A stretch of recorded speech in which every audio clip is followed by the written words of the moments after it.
against Dakpo. I imagine Lima is going to be going Bayonetta. Bayonetta Diddy or Bayonetta Luigi? That is a good question. No, okay. Peach Zero Suit. Yeah, Lima is going Peach. 0 for 4. Right, yeah, none of the above.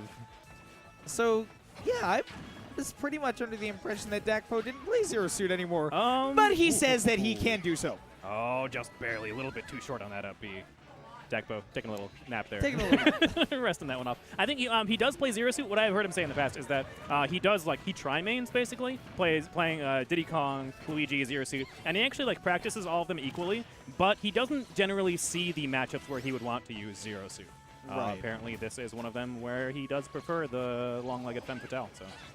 And I guess a lot of that comes from the fact that Zero Suit is very mobile, which is something that Diddy does better than Zero Suit does at times.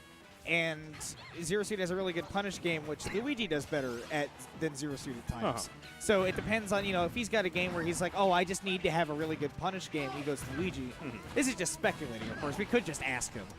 Yeah, I think it's a bit more complicated than that, since they're, like, the characters, the way they operate in neutral, sometimes better or worse versus different characters.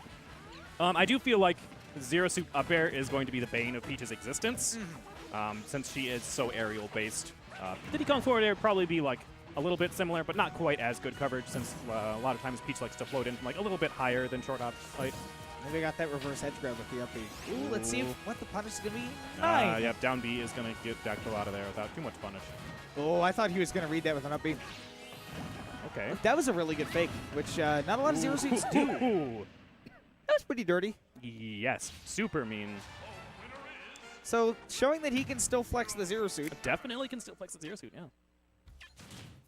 Pretty dominant play. Did get a spike at pretty early percent, which kind of set the tone of that game. It did. So yeah, now comes the question for Lima of whether or not he wants to try Lucina or switch over to Bayonetta. Lucina.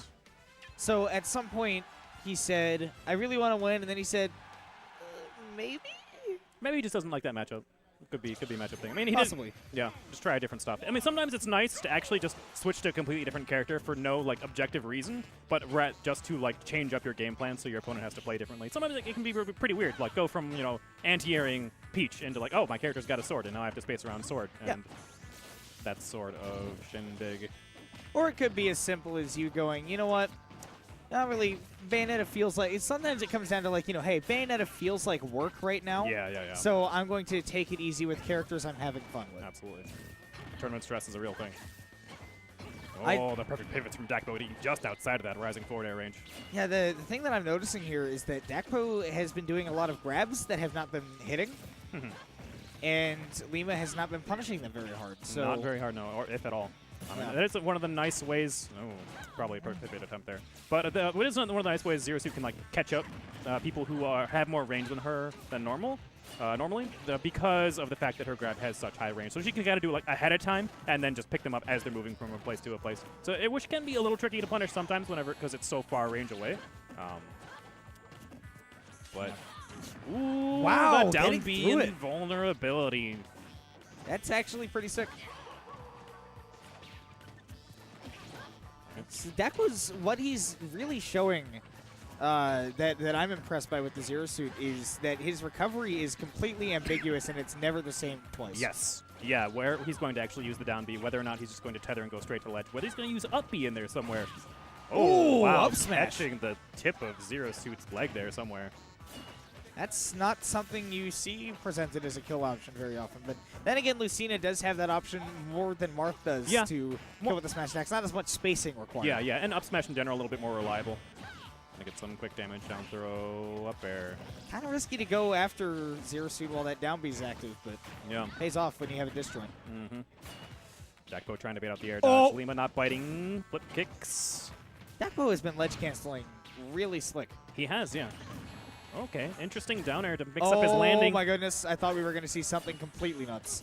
A little bit of mistime on the flip kick there. And Got now, the balloon. This is anybody's game now. This is definitely getting to the point where Lima can get a couple more solid hits and then start looking for kills. That looked like a mistake, Cephalon. Yeah, maybe. All right, got that jab. That's frame 1, isn't it? Yes, sir. Very fast. And with the little landing lag of that neutral air, very good pressure.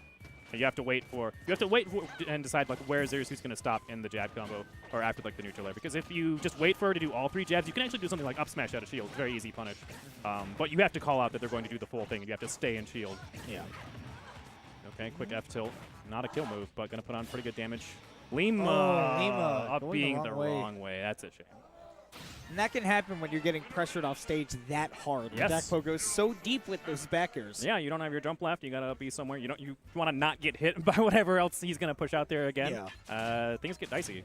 Very scary. I'm trying to think of a D&D pun with dicey, but like. Oh yeah. Very low chance. Very high crit threat range.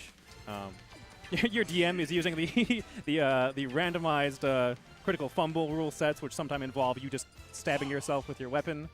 Roll a 1, die. I'm about to run a campaign, and I think honestly I like the idea of like a nat 1 is just an automatic miss. Most systems will use a nat 1 as an automatic miss. Some systems also use like roll again afterwards to see if. Yeah, I don't like the catastrophic failure thing. Catastrophic just because, is bad. I don't like catastrophic. I just like the idea of like this is sort of realistic, like playing within the bounds. And like on the other hand, you can't just go like I roll to persuade God, I get a nat 20 and I win the campaign. Right. Yeah. Because then it's like I had like 70 more hours of content for you.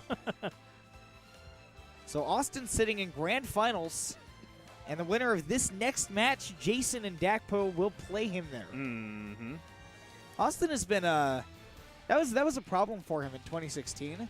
Was getting to grand finals through winners, and even then winning the tournament. Yeah. He had like a string of months where he would constantly be in grand finals, but just get second over and over and over again. And after he won the first one, he just kept winning. Right. Yeah. Yeah.